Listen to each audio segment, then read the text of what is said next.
السلام علیکم ورحمۃ اللہ وبرکاتہ۔ حضرات، آج جمادی الثانی کی 24 تاریخ ہے 1437، اپریل کی 2 تاریخ ہے 2016، اور آج ہم سورہ مبارکہ انعام کی آیت نمبر 111، 112 اور 113 تین آیات کا مطالعہ کریں گے انشاءاللہ۔ اعوذ باللہ من الشیطان الرجیم، بسم اللہ الرحمن الرحیم، الحمد للہ رب العالمین، والصلاة والسلام علی سیدنا ونبینا ومولانا ابی القاسم محمد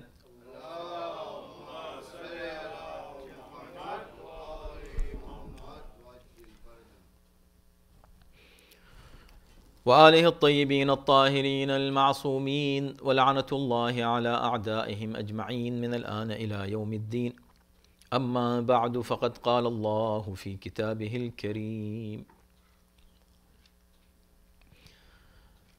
اعوذ باللہ من الشیطان الرجیم، بسم اللہ الرحمن الرحیم، وَلَوْ أَنَّنَا نَزَّلْنَا إِلَيْهِمُ الْمَلَائِكَةَ وَكَلَّمَهُمُ الْمَوْتَى وَحَشَرْنَا عَلَيْهِمْ كُلَّ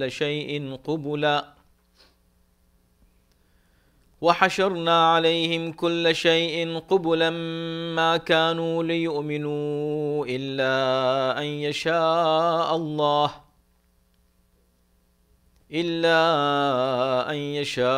اللہ ولكن اکثرهم یجہلون۔ وَكَذَلِكَ جَعَلْنَا لِكُلِّ نَبِيٍّ عَدُوًّا شَيَاطِينَ الْإِنسِ وَالْجِنِّ يُوحِي بَعْضُهُمْ إِلَى بَعْضٍ زُخْرُفَ الْقَوْلِ غُرُورًا وَلَوْ شَاءَ رَبُّكَ مَا فَعَلُوهُ فَذَرْهُمْ وَمَا يَفْتَرُونَ وَلِتَصْغَىٰ إِلَيْهِ أَفْئِدَةُ الَّذِينَ لَا يُؤْمِنُونَ بِالْآخِرَةِ وَلِيَرْضَوْهُ وَلِيَقْتَرِفُوا مَا هُمْ مُقْتَرِفُونَ۔ صدق اللہ العلی العظیم۔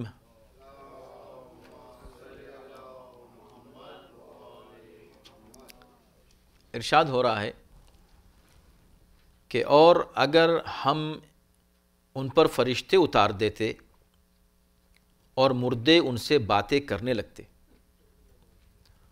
اور تمام چیزیں بھی ان کے سامنے ہم جمع کر دیتے، تب بھی یہ ایمان لانے والے نہیں تھے، مگر یہ کہ اللہ ہی ایسا چاہتا۔ لیکن ان میں سے اکثر لوگ جہالت کی باتیں کرتے ہیں، اور ہم نے اسی طرح انس و جن میں سے کچھ شیاطین کو ہر نبی کا دشمن قرار دیا ہے، جو ایک دوسرے کو دھوکہ دینے کے لیے پرکشش باتوں سے خفیہ اشارے کرتے ہیں، اور اگر اللہ چاہتا تو وہ ایسا نہیں کر سکتے تھے، لہٰذا آپ انہیں ان کے افتراء کے ساتھ ان کے حال پر چھوڑ دیں۔ اور وہ ایسی باتیں اس لیے بھی کرتے ہیں تاکہ جو لوگ آخرت پر ایمان نہیں رکھتے ان کے دل ان کی طرف مائل ہو جائیں اور وہ اس پر راضی ہو جائیں، اور جو برائیاں یہ کرنا چاہتے ہیں ان کا ارتکاب کر سکیں۔ یہ 3 آیات ہیں حضرات، اور جیسا کہ آپ کو معلوم ہے کہ یہ پورا سورہ چونکہ ایک ساتھ اترا ہے اور اس کا موضوع توحید الہی ہے اور شرک کے خلاف عقلی اور منطقی دلائل دیے گئے ہیں، وہی بات چل رہی ہے، موضوع وہی ہے، مضمون وہی ہے، اور ایک دوسرے سے مربوط و متصل ہے۔ اس سے پہلے بھی متعدد آیات میں مشرکین کے ان مطالبات کا ذکر کیا گیا کہ جو وہ کیا کرتے تھے پیغمبر اسلام سے کہ ہم کو یہ معجزہ دکھا دیں اور وہ معجزہ دکھا دیں، لیکن ظاہر سی بات ہے کہ جواب یہی آتا تھا کہ اگر ہم ان کو معجزات دکھا بھی دیں تو یہ تسلیم نہیں کریں گے۔ دلچسپ بات یہ ہے کہ اس سے پہلے بھی ہم آپ کی خدمت میں عرض کر چکے ہیں کہ پروردگار عالم براہ راست ان مشرکین سے خطاب نہیں کرتا، اس لیے ان تمام آیات میں، اس سے پہلے کی آیاتوں میں اور ان 3 آیات میں جتنے بھی صیغے ہیں اور ضمیریں ہیں وہ غائب کے صیغے اور غائب کی ضمیریں ہیں۔ اقسموا، وہ انہوں نے قسم کھائی، ایمانہم، جاءتہم، لا یؤمنون، یہ سب ان کے یعنی تھرڈ پرسن کی ضمیر استعمال کی گئی ہیں غائب کی۔ افئدتہم، ابصارہم، یعمہون، الیہم، علیہم وغیرہ۔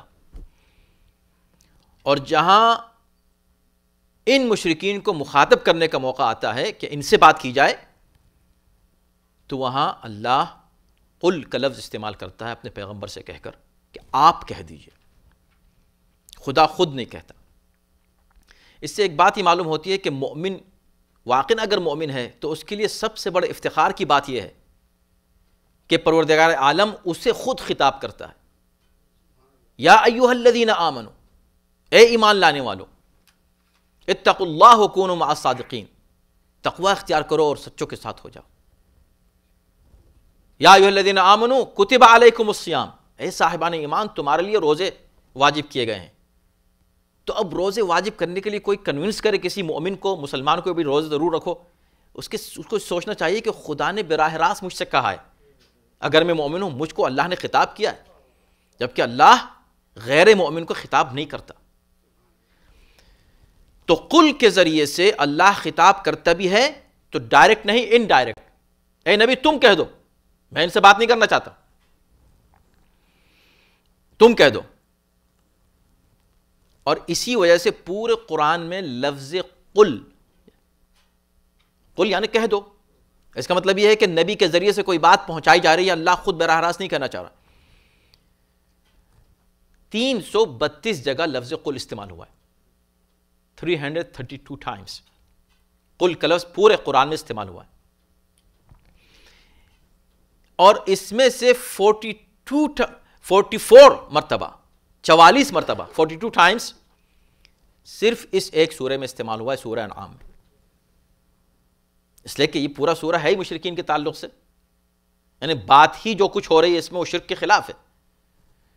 تو اس میں بہت سے ایسے مواقع آئے ہیں جہاں پروردگار عالم نے غائب کے صیغے میں بات کی ہے، جنرل سینس میں گفتگو کی ہے، اور بہت سے ایسے موقع آئے ہیں کہ جہاں پیغمبر کے ذریعے سے خطاب کیا گیا ہے، اور بہت سے ایسے موقع ہیں جہاں غائب کے صیغوں میں خطاب کیا۔ تینوں طریقے ہیں جو اس پورے سورے میں استعمال کیا اللہ نے۔ تو اب یہاں یہ کہا گیا کہ اس سے پہلے کی آیات آپ کے ذہن میں ہیں اور چونکہ مربوط ہیں، تو بات یہ تھی کہ آیت نمبر 109 میں کہا گیا تھا کہ یہ لوگ بڑی پرزور قسمیں کھاتے ہیں، جہد ایمانہم، جہد یعنی زوردار، پوری کوشش کاوش کے ساتھ، ایمان یمین کی جمع ہے، یمین یعنی قسم، بڑا زور دے کے قسم کھاتے ہیں کہ لئن جاءتہم آیۃ لیؤمنن بہا، اگر ان کے پاس کچھ آیتیں آ جائیں، کچھ ایسی نشانیاں، کچھ معجزات وہ دیکھ لیں جن کا وہ خود مطالبہ کر رہے ہیں، لیؤمنن، لام تاکید بھی ہے، نون تاکید بھی، یعنی ضرور ضرور فور شور ہم ایمان لے آئیں گے۔ یعنی اس وقت ہم ایمان اس لیے نہیں لا رہے ہیں کہ ہمارے سامنے جو معجزات دکھائے گئے ہیں یا جو آیات پیش کی گئی ہیں وہ کافی نہیں ہیں، ہم چاہتے ہیں وہ پیش کی جائیں جو ہم چاہ رہے ہیں۔ یہ ضد ہے، یہ کوئی منطق نہیں ہے، یہ کوئی عقل کی بات نہیں ہے کہ انسان یہ ضد کرے کہ جو میرے دماغ میں ہے وہ آپ دکھائیے، وہ آپ بتائیے۔ بھئی دلائل آپ عقلی، فکری، علمی اس پر بات کیجئے، جیسے میں اس سے پہلے بھی شاید کسی موقع پر عرض کیا تھا کہ میں نے خود سنا یوٹیوب کے اوپر ایک صاحب فرما رہے ہیں کہ اگر آپ کے 12ویں امام زندہ ہیں تو مجھے کال کریں، اس وقت مجھے کال کریں، چلیں اگر زندہ ہے تو مجھے کال کریں، اور نہیں کال کر رہے ہیں اس کا مطلب نہیں ہے۔ تو ایک صاحب نے اس کو کال کر کے کہا کہ بھئی تم جس خدا کو مانتے ہو اس سے کہو مجھے کال کرے، اگر وہ خدا مجھے کال نہیں کر رہا تو خدا ہے ہی نہیں، یہ کون سی منطق ہے تمہاری؟ پہلی بات تو یہ ہے کہ تم ہو کون کہ تمہارے مطالبے پر وہ تمہیں کال کریں، تمہیں کال کریں، بس وہ اسی کے رہ گئے، وہ کہے مجھ کو کال کریں، وہ کہے مجھ کو کال کریں، پھر تمہارے مطالبے پر تھوڑے معجزات دکھائے جائیں گے. یہ تو مشرکین کی منطق ہے. یہ ایک مسلمان کیسے وہ منطق وہی یوز کر سکتا ہے جو مشرکین کی منطق ہے؟ اور ایسے یعنی کہ یہ کوئی معمولی لوگ نہیں ہیں، بڑے بڑی شخصیتیں ہیں یہ لوگ. اس طرح کی باتیں ایسی کرنا جو عقل کے خلاف ہو، منطق کے خلاف ہو. اسلام عقل کا مذہب ہے، منطق کا مذہب ہے. اگر آپ کو شک ہے کہ یہ امام موجود ہیں یا نہیں ہے تو علمی دلائل سے بات کیجئے، عقلی اور فکری اور ایکیڈمک اسٹائل یوز کیجئے، نہ کہ یہ دکھا دیں اور وہ دکھا دیں اور یہ بتا دیں. تو یہ مشرکین کا طریقہ تھا، اور اس کا جواب قرآن مختلف انداز سے مختلف موقعوں پر دیتا رہا ہے. یہاں ایک نئے انداز سے گفتگو کی جا رہی ہے. تو یہ کہا کہ بھئی اب دیکھو اگر دکھا دے تو ہم ضرور مان لیں گے، ضرور. اچھا، اس میں ہوتا یہ ہے کہ جو مسلمان ہیں ان کو جوش اور خروش ہوتا ہے، ان کو ایک جذبہ ہوتا ہے نا کہ بھئی یہ جتنے بھی کافر ہیں سب مسلمان ہو جائیں. کون سا مسلمان ایسا نہیں ہے جس کے دل میں یہ خواہش نہ ہو کہ جتنے بھی نان مسلم ہیں وہ مسلمان ہو جائیں؟ خواہش سب کے دل میں ہے. اب کسی کے دل میں خواہش ہے اور وہ اس کو اس طریقے سے پورا کرنا چاہتا ہے کہ جو طریقہ قرآن نے اور اسلام نے پیش کیا ہے، ہمارے سامنے رکھا ہے، اور جو خواہش خود پیغمبر کی تھی. یعنی پیغمبر اسلام خاتم النبیین جو دین لے کر آئے، ان کی کتنی خواہش تھی کہ پوری دنیا کے لوگ مسلمان ہو جائیں. ہم سے زیادہ خواہش ہوگی کہ نہیں؟ ہم تو ان سے بڑھ کر خواہش نہیں کر سکتے کہ تمام لوگ مسلمان ہو جائیں. پیغمبر کی خواہش تھی، صرف خواہش تھی، مگر کبھی پیغمبر نے تلوار اٹھائی کسی کو زبردستی مسلمان بنانے کے لیے؟ کوئی مثال ایسی ہے کہ مسلمان ہو جاؤ ورنہ مار ڈالیں گے؟ تو کبھی نہیں ہو سکتا. اور اگر کبھی ایسا ہو جائے اور کوئی مسلمان تلوار اٹھا کر کسی کو زور زبردستی سے مسلمان یعنی بنانا چاہتا ہے تو اس کا مطلب یہ ہے کہ وہ مسلمان ہی نہیں ہے اور اس کا پیغمبر اسلام کی سیرت سے کوئی تعلق نہیں ہے. ہاں، خواہش ضرور تھی، یعنی اس حد تک خواہش ہے کہ قرآن یہ کہہ رہا ہے کہ لعلک باخع نفسک الا یکونوا مؤمنین. اے نبی، تم تو اپنی جان دیے دے رہے ہو اس خواہش میں کہ یہ سب مسلمان کو نہیں ہو جاتے. چھوڑ دو ان کے حال پر، یہ نہیں ہوں گے. ہر ایک میں وہ صلاحیت نہیں ہوتی حق کو قبول کرنے کی. یہ لوگ ضدی ہیں، اور جو ضد پہ اتر آئیں ان سے یہ توقع نہیں رکھی جا سکتی کہ وہ عقل و انصاف اور عدل و عقل کی بات تسلیم کریں گے. تو جتنے بھی مطالبے یہ کرتے رہے اس کے جواب آتے رہے. تو ایک جواب تو اس سے پہلے آیت نمبر 109 میں دیا گیا کہ اے مسلمانوں، تم بھی تو خواہش رکھتے ہو نا. وہ مطالبے کر رہے ہیں پیغمبر سے. اب سب مسلمان آ گئے، آ کر رسول اللہ سے کہیں گے یا رسول اللہ کتنا اچھا ہوگا، یہ لوگ یہ کہہ رہے ہیں کہ اگر آپ دکھا دیں ضرور کتنی اچھی بات ہو جائے گی، یہ سب مسلمان ہو جائیں گے، آپ دکھا دیجئے. تو یہ بات ہم گزشتہ ویک عرض کر چکے ہیں کہ پیغمبر نے کہا چلو ٹھیک ہے، تمہاری خواہش ہے تو میں پوری کیے دیتا ہوں، اللہ سے دعا کرتا ہوں. ظاہر ہے انما الآیات، تو کتنا پیارا، کیا عمدہ، کیا قرآن کا یعنی فلسفہ، عجیب منطق ہے، کیا کشش ہے قرآن میں. آپ یہ دیکھیں، اسے کہتے ہیں قرآن، اسے کہتے ہیں اسلام دین. یہ آپ کو میڈیا پہ نہیں ملے گا، قرآن پڑھیں تو پتہ چلے گا، اور نہ ہی مسلمانوں کے عمل سے ملے گا. افسوس کی بات یہ ہے، جبکہ مسلمانوں کو چاہیے کہ وہ اپنے عمل کے ذریعے سے دنیا کے سامنے پیش کریں کہ دس از اسلام، دس از قرآن. دیکھو قرآن کیا کہہ رہا ہے. نبی نے جواب دیا انما الآیات عند اللہ. خاتم النبیین ہے، بڑے سے بڑے دعوے کر سکتے ہیں. انما الآیات عند اللہ. تم جو معجزات مانگ رہے ہو وہ معجزات ہیں، موجود ہیں، ہو سکتے ہیں، آیتیں موجود ہیں. تم جو کچھ کہہ رہے ہو اس سے بڑھ کر ہو سکتا ہے، لیکن عند اللہ، وہ سب کچھ اللہ کے اختیار میں ہے. اللہ جب مجھ کو اجازت دے گا ضرور، بے شک، کیوں نہیں. تو کہا چلو میں اللہ سے کہتا ہوں یا اللہ ایسا ہو جائے. اور پھر جبرائیل نازل ہوئے. تو کتنی معقول بات ہے یہ کہ جبرائیل نے کہا کہ اے اللہ کے نبی آپ دعا کریں، بے شک ابھی ہر طرح کا معجزہ جو آپ مانگیں گے، جو آپ کہیں گے وہ ہوگا، ضرور ہوگا. لیکن اس کے بعد پھر حجت تمام ہو جائے گی، اس کے بعد توبہ کے دروازے بند ہو جائیں گے. تو آپ چاہتے ہیں کہ توبہ کے دروازے کھلے رہیں تاکہ ان میں سے کچھ لوگ تائب ہو کر واپس آ جائیں. توبہ کر لیں، یا یہ کہ توبہ ختم ہو جائے اور بس حجت تمام ہو گئی، اب ان پہ عذاب ضرور آ جائے، جیسے گزشتہ قوموں پر عذاب آتا تھا کہ وہ آیتیں دیکھتے تھے اور دیکھ کے انکار کرتے تھے، عذاب اس لیے آتا تھا۔ تو کیا آپ کہا نہیں، میں یہ چاہتا ہوں کہ یہ توبہ کر سکیں، یہ دروازہ کھلا رہے گا، تو بس یہ مطالبہ مت کریں۔ نبی نے کہا ٹھیک ہے، اسی لیے کہا وما یشعرکم انہا اذا جاءت لا یؤمنون، وہ تو یہ دعویٰ کر رہے ہیں کہ ہم ضرور مان لیں گے۔ خدا نے کہا نہیں، تمہیں کیا پتا، اگر آیتیں آ بھی جائیں یہ کبھی نہیں مانیں گے۔ یہ آیت نمبر 109 میں یہ بات کہی گئی، کہا جا وَنُقَلِّبُ أَفْئِدَتَهُمْ وَأَبْصَارَهُمْ، ان کے دل ہم نے پلٹ دیے ہیں، ان کی آنکھیں پلٹ دی ہیں، كَمَا لَمْ يُؤْمِنُوا بِهِ أَوَّلَ مَرَّةٍ۔ اب اس کے اوپر مفسرین نے کافی بحثیں کی ہیں اور بہت سے اقوال ہیں اس مفہوم میں کہ بھئی اول مرتن کیا مطلب، یعنی ایسے ہی ان کو ہم پلٹا دیں گے، ان کی نظر و دماغ اور ذہن و فکر کو ایسے ہی پلٹا دیں گے جیسے پہلے پلٹے ہوئے تھے۔ یعنی کب پلٹے ہوئے تھے، یہ بات کی بات کب ہو رہی ہے، لیکن اس نقطے کی طرف کم مفسرین کی نظر گئی ہے، جو علامہ طباطبائی نے جس کی طرف اشارہ کیا، اور بہت لطیف ہے وہ لطفہ۔ انہوں نے کہا کہ اس میں کوئی کنفیوژن نہیں ہے، بہت ہی کلیئر ہے یہ آیت یہ کہہ رہی ہے کہ وَنُقَلِّبُ أَفْئِدَتَهُمْ، ان کے دلوں کو پلٹا دیں گے ایسے ہی جیسے پہلے تھے۔ کیا مطلب جیسے پہلے تھے، یعنی پہلے کافر تھے اب مسلمان ہیں تو اب پھر دوبارہ پلٹیں گے؟ نہیں، یہ تو کافروں سے بات ہو رہی ہے، تو کافر تو پہلے بھی کافر تھے، تو پہلے کیا مطلب؟ تو کہا یعنی آیت ابھی نہیں اتری جو یہ مانگ رہے ہیں، وہ معجزات ابھی ان کو نہیں دکھائے گئے ہیں جو مانگ رہے ہیں۔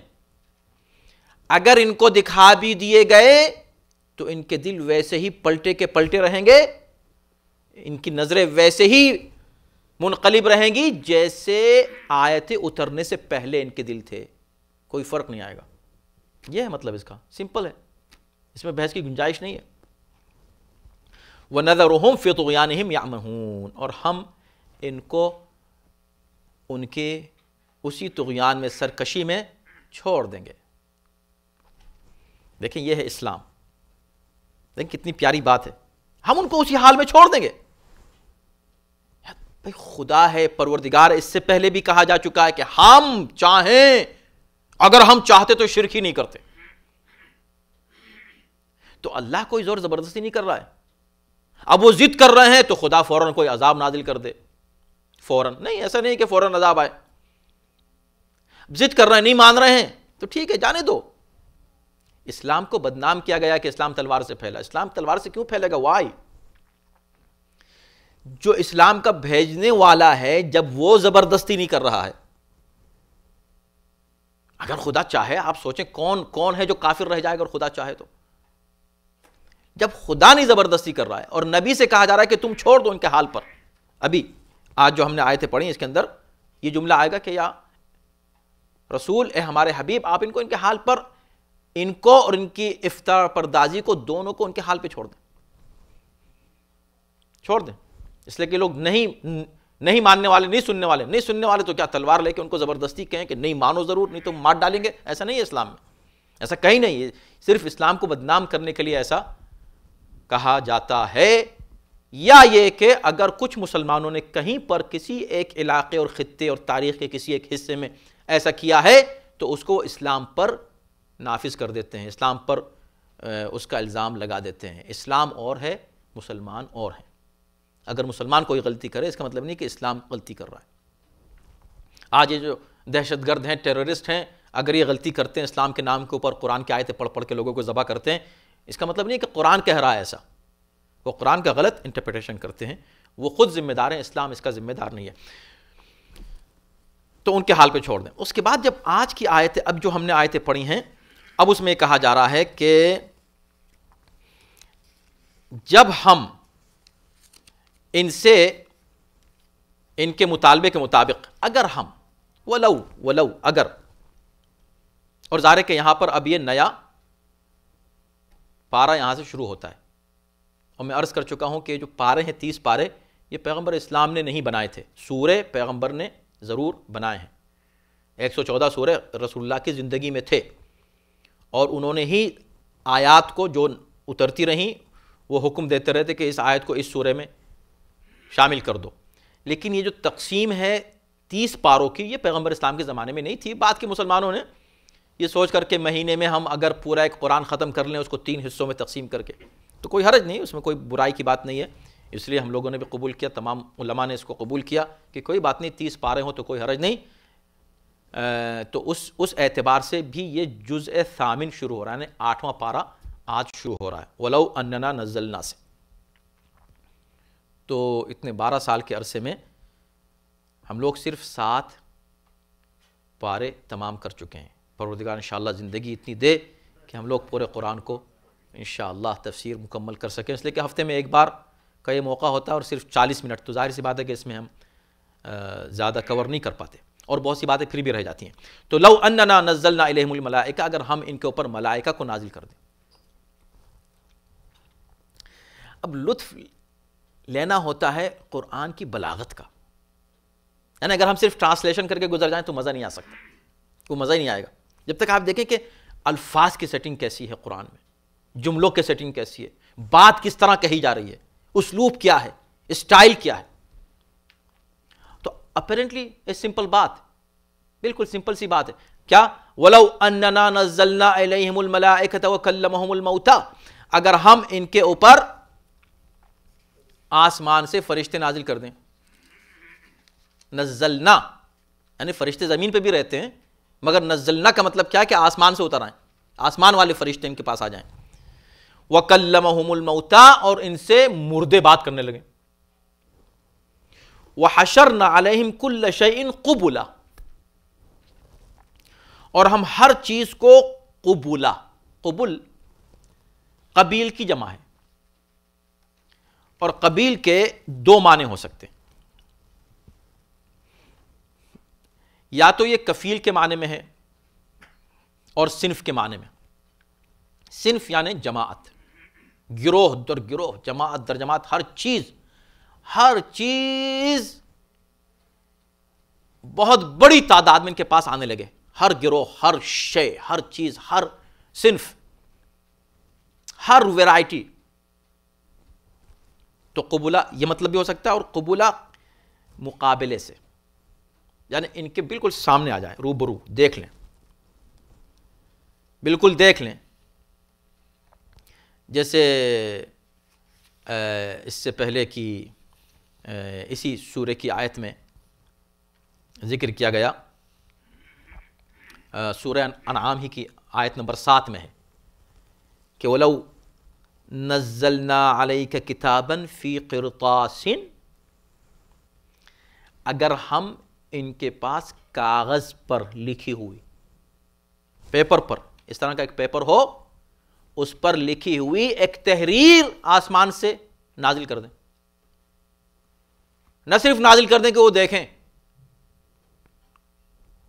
اس لیے کہ دیکھ کے کہہ سکتے ہیں کہ یہ تو سحر ہے، یہ تو جادو ہے، نہیں، فَلَمَسُوهُ، اور اس کو ٹچ کر کے وہ دیکھ لیں، ہاں بھئی ہے یہ، اور یہ آسمان سے اتر رہی. لَقَالَ الَّذِينَ كَفَرُوا إِنْ هَذَا إِلَّا سِحْرٌ مُبِينٌ، اس کے بعد بھی یہ کافر جو ہیں وہ یہ کہہ دیں گے یہ تو جادو ہے. ابھی خود مطالبہ کر رہے تھے کہ واقعی اگر آپ سچے تو آسمان سے کوئی کتاب ہم پہ اترے، ہم پہ کتاب، یہ تو قرآن تو آپ پہ اترا ہے نا. کیسے کیسے مطالبے، آپ سوچیں، اس میں کہاں عقل ہے، کہاں منطق ہے. مگر ضد ہم پہ اترے، یعنی ہمارے پاس اللہ کی طرف سے ایک لیٹر آ جائے کہ ہاں بھئی یہ ہمارا نبی ہے. قرآن کہتا ہے دیکھو اگر آ بھی جائے لیٹر، اور نہ صرف آ جائے، لوگ اس کو ٹچ کر کے دیکھ بھی لیں کہ ہاں بھئی واقعی یہ لیٹر ہے، تب بھی یہ بہانے کریں گے، نہیں نہیں ہے تو لیٹر، دیکھ تو لیا ہم نے، ٹچ تو کر لیا ہم نے، لکھا ہوا تو ہے اس میں وہی جو ہم نے مانگا تھا، مگر یہ جادو ہے. اب بولے اب اس کا کیا علاج ہے؟ تو بس ان کے مطالبے پورے کرتے رہیں. یہ کوئی منطق نہیں کہ آپ مطالبے مانیں، ایسا ہو تو ہم ایسا مانیں گے، ایسا نہیں. عقل کی بات کرو، منطق کی بات کرو، علم کی بات کرو، برہان، دلیل، لاجک، رائٹ. تو اب دیکھیں جو بات ہم کہہ رہے تھے کہ اس آیت میں دلچسپ جو اس کا اسلوب ہے کیا ہے؟ قبولہ، ہر چیز کو تمہارے سامنے لے آئیں.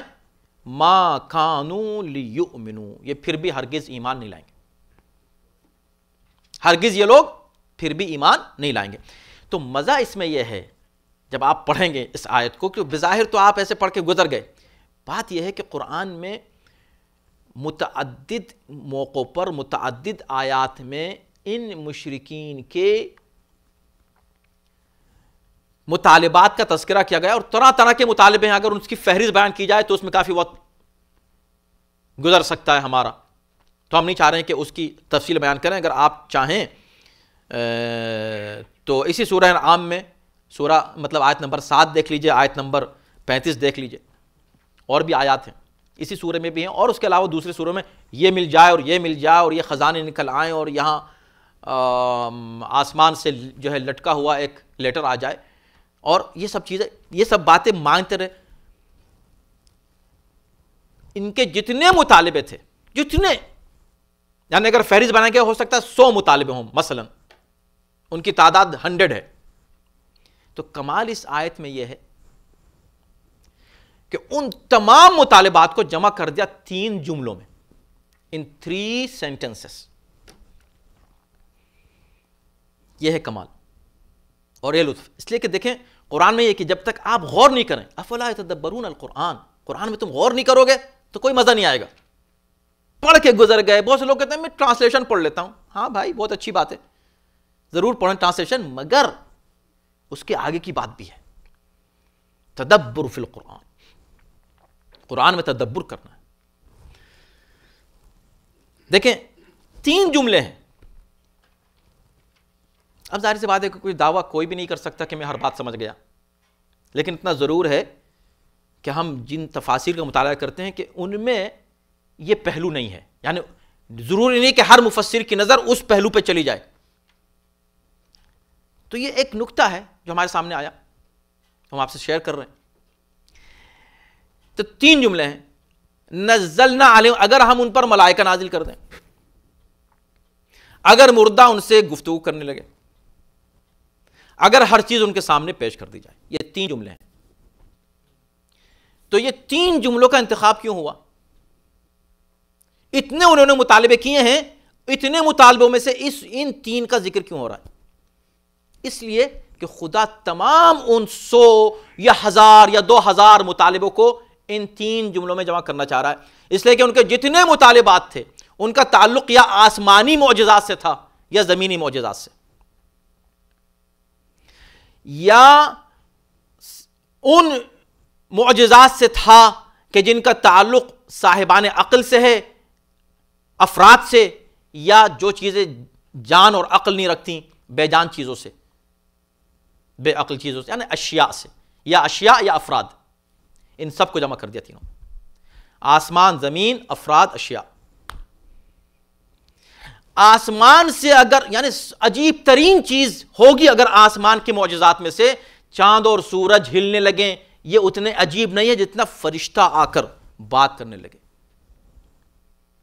تو آسمان کے ہم عجیب ترین معجزہ ان کے سامنے پیش کر دیں، یعنی فرشتے اتر آئیں. اب اس سے بڑی بات کیا ہو سکتی ہے؟ وہ فرشتہ جو نبی پہ اترتا ہے وہ تم پہ اتر آئے. اتنی عجیب بات ہو جائے. تو آسمان اور افراد کے تعلق سے، آسمان کے افراد تم سے بات کرنے لگیں، یہ معجزہ آ جائے. وَكَلَّمَهُمُ الْمَوْتَى، زمین پر کوئی کسی سے بات کرے کوئی حیرت کی بات نہیں ہے، لیکن مردہ اگر بات کرنے لگے، اب اس سے بڑی بات کیا ہو سکتی ہے کہ کسی سے مردے بات کرنے لگے. ایک دم سے قبر سے ایک مردہ اٹھ کے چلا آئے اور کہے کہ ہاں بھائی یہ نبی سچے ہیں، مردہ.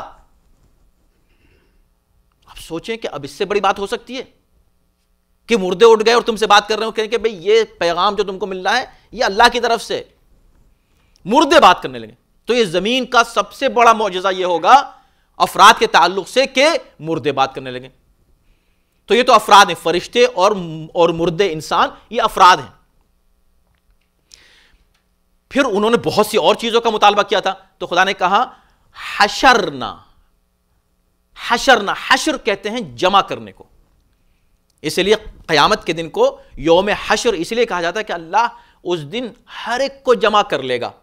وہ حشر کا دن ہے. حشر، حشرنا، ہم جمع کر لیں کل شیئن، ہر چیز کو. تو دیکھیں چیزوں کو کسی کے سامنے جمع کرنا مشکل کام نہیں ہے، یہ کوئی معجزہ تھوڑی ہے کہ چیزیں اس کے سامنے جمع ہو جائیں. معجزہ یہ ہے کہ کائنات کی تمام چیزیں جمع ہو جائیں، وہ بھی سامنے. بھئی یہ کیسے ممکن ہے؟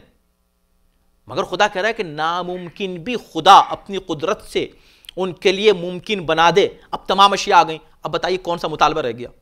تمہارے پاس 1000 ہیں، 1000 کی فہرست ہے، تم 1,00,000 مطالبے کر لو، ہر چیز اس میں جمع ہو گئی کہ بھئی جو تم کہہ رہے ہو ہر چیز ہم نے جمع کر دی، تمہارے سامنے رکھ دی، یہ دیکھو یہ تمہارے سامنے، آ جاؤ اب تو مان لو. تو کہا ما کانوا لیؤمنوا، اس کے بعد بھی یہ لوگ ماننے والے نہیں ہیں.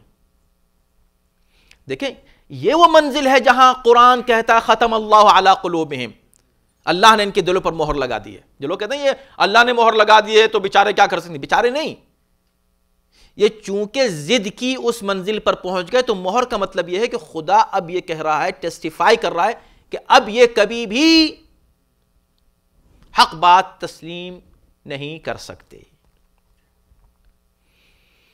مگر جملہ پھر وہی آتا ہے الا ان یشاء اللہ، الا یہ کہ خدا چاہے. اب یہاں پھر ایک بحث چلتی ہے، یہی تو لطف ہے، یہ تو مزہ ہے کہ آدمی جب قرآن پڑھے تو ایسے بس صرف بہت سے لوگ رٹ لیتے ہیں تیز پڑھ رہے ہیں اور مقابلہ ہو رہا ہے کون کتنی تیز پڑھ رہا ہے. بھائی قرآن تیز پڑھنا، خود قرآن کہہ رہا ہے وَرَتِّلِ الْقُرْآنَ تَرْتِيلًا، قرآن کو آرام سے آہستہ آہستہ پڑھو، سمجھ کے پڑھو، غور و فکر کرو.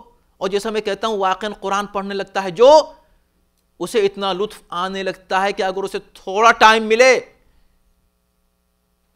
تھوڑا ٹائم، تو وہ برباد نہیں کرتا کسی اور چیز میں. وہ کہتا چلو میں بیٹھ کے قرآن پڑھتا ہوں، مزہ آتا ہے. الا یشاء اللہ. اب اس پر بھی مفسرین نے بڑی بحث کی ہے. الا یشاء اللہ یہ کیا مطلب؟ یعنی ایمان نہیں لا سکتے الا کہ خدا چاہے. اس کا مطلب کیا ہے؟ اللہ نہیں چاہ رہا کوئی ایمان لائے. تو جب اللہ نہیں چاہ رہا ایمان لائیں تو ان کی خطا کیا ہے بھائی؟ وہ بیچارے کیا کریں جب اللہ ہی نہیں چاہ رہا ایمان لائیں. میں نے عرض کیا تھا کہ قرآن مجید جو ہے نا، اگر آپ اس کو صحیح سورس سے نہیں لیں گے، جو خود قرآن ہمیں حکم دے رہا ہے، قرآن نے بھی ہم کو یہی حکم دیا ہے، آپ اگر اس کو صحیح سورس سے نہیں لیں گے تو بہت زیادہ بہکنے کے چانسز ہیں. قرآن بجائے اس کے کہ آپ کے لیے مفید ہو، مضر ہو سکتا ہے. قرآن خسارے کا سبب بن سکتا ہے، قرآن نقصان کا سبب بن سکتا ہے. وَنَنَزِّلُ مِنَ الْقُرْآنِ مَا هُوَ شِفَاءٌ وَرَحْمَةٌ لِّلْمُؤْمِنِينَ، ہم قرآن مومنین کے لیے جو نازل کرتے ہیں وہ رحمت ہے اور شفا ہے.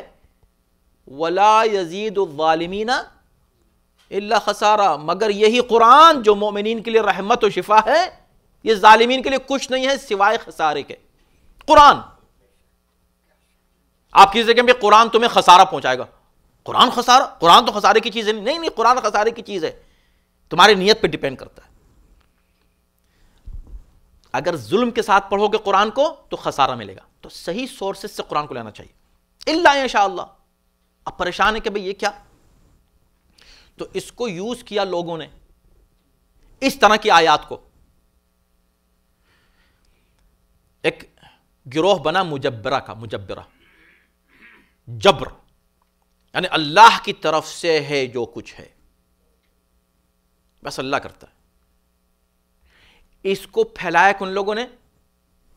وہ جو حکومت میں، آج بھی جو لوگ حکومت میں ہیں نا، وہ اپنی جب بات منوانا چاہتے ہیں کہ ہم نے کہہ دیا، اب بادشاہ سلامت کہہ رہے ہیں تو بس خاموش. کہا نہیں بادشاہ جو ہے شراب کیسے پی سکتا ہے؟ کہا دیکھو تم زبان نہیں کھول سکتے بادشاہ کے خلاف، چاہے شراب پیے، چاہے کسی کو قتل کرے، چاہے کچھ بھی کرے، وہ سب کچھ ہے، وہ ذل اللہ ہے. کیسے ذل اللہ ہے؟ کہا اس لیے ہے کہ اگر وہ غلطی کر بھی رہا ہے تو یہ سوچو الا ان شاء اللہ، ہر چیز اللہ کی مشیت سے ہوتی. جو کچھ ہوتا ہے اس کو ہاتھ کس نے دیے؟ اللہ نے دیے. اس کو یہ حکومت کس نے دی؟ اللہ نے دی. تو جو کچھ کر رہا اللہ کر رہا ہے، اللہ ذمہ دار ہے. انسان اچھا کرے یا برا کرے، خیر و شر اللہ کی طرف سے. ارے خیر و شر اللہ کی طرف سے، ارے بھائی اللہ خالق خیر ہے. کہا نہیں اللہ، دیکھیں اس میں خود کہا جا رہا ہے اللہ انشاءاللہ، یعنی یہ مشرک نہ ہوتے اگر خدا چاہتا. اور اس سے پہلے کی بھی آیت میں کہا گیا ہے کہ ہم چاہتے تو یہ شرک ہی نہ کرتے. اور یہاں پھر کہا جا رہا ہے کہ یہ لوگ ایمان نہیں لائیں گے، ہاں مگر خدا اگر چاہے تو لے آئیں گے. تو جب خدا چاہ رہا ہے اس کا مطلب کہ جتنے بھی اچھائی برائی سب اللہ کی طرف سے، تو اس کو کیوں بلیم کر رہے ہو بیچارے کو، اس بادشاہ کو؟ اگر اس نے ظلم کر دیا تو فائن، از اوکے، اس لیے کہ اللہ نے اس کو دیا ہے.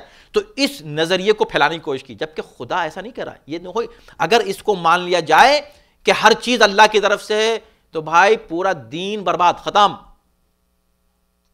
اس لیے کہ جزا و سزا ہی نہیں رہے گی. پھر جزا سزا نہیں ہے تو جنت و جہنم نہیں ہے، جنت و جہنم نہیں ہے اور جزا سزا نہیں ہے تو آخرت نہیں ہے، آخرت نہیں ہے تو ایمان کہاں رہ گیا؟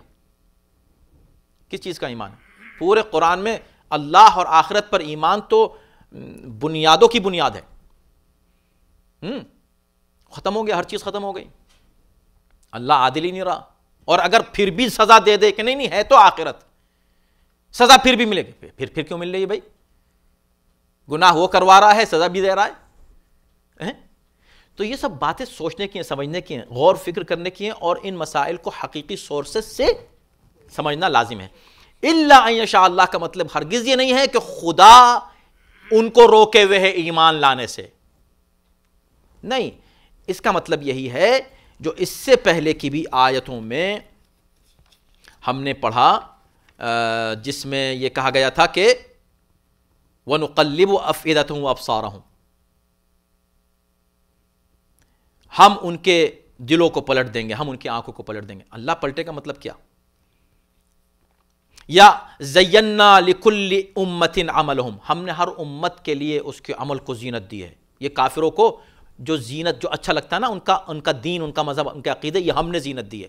تو یہ اللہ جب اپنی طرف نسبت دیتا ہے، یا اللہ یشاء اللہ جیسے جملے آتے ہیں، یا ختم اللہ علی قلوبہم یضل من یشاء یہدی من یشاء ویضل من یشاء، جس کی چاہے خدا ہدایت کرے، جس کو چاہے خدا گمراہ کر دے. اس طرح کے جو جملے قرآن میں آتے ہیں اس کو سمجھنے کی ضرورت ہے. اس کا مطلب یہ نہیں کہ خدا براہ راست جس کو چاہے ہدایت دے رہا ہے اور جس کو چاہے گمراہ کر رہا ہے، نہیں. یعنی نتیجہ عمل انسان کا جو ہے، چونکہ خدا مسبب الاسباب ہے، علت العلل ہے، کاز آف دی کازز ہے، اس اعتبار سے جو کچھ کائنات میں ہو رہا ہے بلا شبہ اس کے اذن سے ہو رہا ہے. سورہ بقرہ کی وہ آیت جس میں جادو کا ذکر ہے کہ بے شک جادو کا اثر ہے، اور خاص طور پر وہ جادو جو سیکھ کر زن و شوہر کے درمیان افتراق ڈالتے ہیں، اس کا ذکر ہے.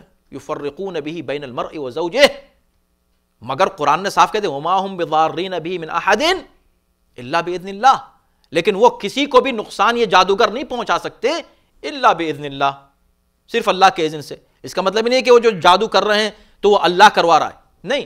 باذن اللہ کا مطلب یہ ہے کہ اس کائنات میں جو کچھ بھی ہو رہا ہے وہ اذن الہی سے ہو رہا ہے. جو کچھ بھی ہو رہا ہے اللہ الٹیمیٹلی، اسباب ضرور ہیں اس کے اور اس کے ہم ذمہ دار ہیں، مگر الٹیمیٹلی ہر چیز اللہ کے اختیار اور قدرت میں ہے، اس کی قدرت میں ہے. یہ مطلب ہے اس کا. اس کی مشیت کے بغیر واقعاً کوئی کافر کفر نہیں کر سکتا، کوئی ظالم ظلم نہیں کر سکتا، کوئی قاتل قتل نہیں کر سکتا. مشیت کے بغیر مطلب ہے، لیکن خدا روکتا نہیں، اس نے اختیار دیا ہے، ورنہ جزا و سزا کہاں رہے گی؟ عقل و اختیار ہم کو دیا ہے. اس نے خدا نے کہا ہے کہ ہم تم پر کوئی زبردستی نہیں کرنا چاہتے، لا اکراہ فی الدین، ہم تم کو روک نہیں رہے. نہ ظالم کو ہم روکیں گے ظلم کرنے سے فوراً اس وقت. ہاں ہدایت تشریعی ہوگی، ہم اپنے احکام میں کہیں گے مت کرو ظلم، یہ بات بری ہے، ڈونٹ ڈو اٹ. یہ تشریعی ہدایت ہماری طرف سے ہوگی، تکوینی نہیں ہوگی. یعنی زور زبردستی تمہارا ہاتھ جو ہے وہ اگر کسی ظالم کا ہاتھ چل رہا ہے مظلوم کے اوپر تو رک جائے کہیں پر، ابھی ہاتھ نہیں ہل رہا ہے، کیوں؟ اس لیے کہ اللہ نے روک دیا. اللہ نہیں روکے گا ایسے، حالانکہ جو تم ہاتھ ہلا رہے ہو ہاتھ اللہ کا دیا ہوا ہے. یہ مطلب ہے اللہ انشاءاللہ. یہ مطلب نہیں ہے کہ اعمال کا ذمہ دار خدا کو قرار دے دیا جائے، نہیں. اعمال کے جو اسباب ہیں جو ہم مہیا کر رہے ہیں، اور اس کے جو نتائج ہیں جو ہم مہیا کر رہے ہیں، ہم ہیں اس کے ذمہ دار. شر کے ذمہ دار انسان ہے، خیر کا ذمہ دار صرف اللہ ہے، اس لیے کہ وہ عادل ہے. تو الا ان شاء اللہ ولکن اکثرهم یجہلون، لیکن ان میں سے اکثر جاہلون نہیں، یجہلون. ہر لفظ پر غور کرنے کی ضرورت ہے. قرآن کا بڑا لطف ہے، بڑا مزیدار ہے قرآن کا اسٹائل. وَلَكِنَّ أَكْثَرَهُمْ يَجْهَلُونَ، لیکن ان میں سے اکثر جہالت کا مظاہرہ کرتے ہیں. ایک ہے جاہل ہونا، اکثرهم جاہلون، اکثر جاہل ہیں. اب جاہل ہیں، جب جاہل ہے تو قاصر ہے. قاصر ہے یعنی کہ اب وہ مجبور ہے، جاہل ہے بیچارہ، جانتا ہی نہیں تو کیا کرے. نہیں، یجہلون، جہل کی باتیں کرتے ہیں. ایسا نہیں ہے کہ نہیں جانتے، جانتے ہیں، جانتے ہوئے جہالت کی بات کرتے ہیں. اور اس کا مظاہرہ آج بہت ہوتا ہے اس دور میں. بڑی بڑی ڈگریاں ہیں، بہت پڑھے لکھے ہیں، مگر یہ پڑھے لکھوں سے آپ جتنی جہالت کی بات سنیں گے عام انسان سے نہیں سنیں گے. اللہ کا بھی انکار کر رہے ہیں پڑھے لکھے لوگ، دین کا بھی انکار کر رہے ہیں پڑھے لکھے لوگ، مذہب کا مذاق اڑاتے ہیں پڑھے لکھے لوگ. اور بڑی بڑی ڈگریاں ہیں، ایک نہیں، دو نہیں، تین نہیں، 10 نہیں، ڈگریاں ہی ڈگریاں ہیں. مگر آپ دیکھیں دین سے بیزار ہیں، مذہب سے بیزار ہیں، قرآن پہ اعتراض ہے، اللہ پہ اعتراض ہے، رسول کو مانتے نہیں. تو یجہلون، اور اسی وجہ سے وہ دور پیغمبر اسلام سے پہلے کا دور، اس کو دور جاہلیہ کہا جاتا ہے. دور جہالت نہیں، جاہلیت.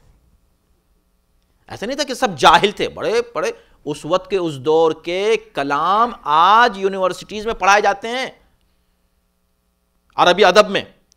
وہ شہپارے اس زمانے کے شعراء کے اشعار دور جاہلیت کے، اس کو پڑھ کے لوگ عربی سیکھتے ہیں، عربی ادب ان کا مضبوط ہوتا ہے، شاعر بنتے ہیں. تو ایسے جاہل نہیں تھے. ابو جہل، جس کو ابو جہل کہتے ہیں، جہل کا باپ، جہل والا، اس کا خطاب تھا ابو الحکم، حکمت والا، پڑھا لکھا آدمی تھا. مگر چونکہ اس نے اسلام اور پیغمبر اسلام کی مخالفت کی تو ابو الحکم سے ابو الجہل بن گیا، جو ایک معیار بن گیا کہ اب اگر تم اس طرح کرو گے تو کتنے ہی تمہارے پاس ڈگریاں ہوں، اگر اسلام کی مخالفت تم کرو گے، صرف مخالفت برائے مخالفت، تو کتنی بھی تمہارے پاس ڈگریاں ہوں، جہل ہے یہ جھلون ہے. پڑھ لکھ کر بھی تم جہل کی باتیں کر رہے ہو. تو ہم یہاں پر روکیں گے اس لیے کہ ٹائم تمام ہو چکا ہے. معذرت کے ساتھ 2 آیتیں رہ گئیں، اس لیے کہ ہم نے تھوڑی سی گفتگو اس سے پہلے کی 2 آیتوں پر کر لی. ہم ان 2 آیتوں کو، چونکہ اگلا جو ہمارا مضمون ہے اس سے یہ مربوط ہیں، تمام آیات مربوط ہیں ایک دوسرے سے، اور مزہ جبھی آتا ہے جب آپ اس ربط کے ساتھ ان آیات کا مطالعہ کریں تو اتنا ہی انشاءاللہ لطف آئے گا. ہم باقی جو 2 آیتیں ہیں وہ بہت دلچسپ ہیں، خاص طور پر آیت نمبر 112، تو جو ہم انشاءاللہ اگلے ہفتے اس کا ذکر کریں گے، اور اس کے ساتھ ہم 4 آیتیں اور پڑھیں گے، اور انشاءاللہ امید ہے کہ ہم انہیں تمام کر لیں گے، اس لیے کہ مضامین جو مین تھے ان پر گفتگو ہو چکی ہے. انشاءاللہ امید یہ ہے کہ ہم انہیں تمام کر لیں گے. تو 2 آیتیں جو اس وقت کی ہیں اس کو ہم کنٹینیو کریں گے، اور 4 آیتیں اور، یعنی کہ 117 تک پڑھنے کا انشاءاللہ ارادہ ہے. آپ حضرات آیت نمبر 117 تک مطالعہ کر کے تشریف لائیے تاکہ گفتگو آگے بڑھے. صلوات بر محمد و آل محمد.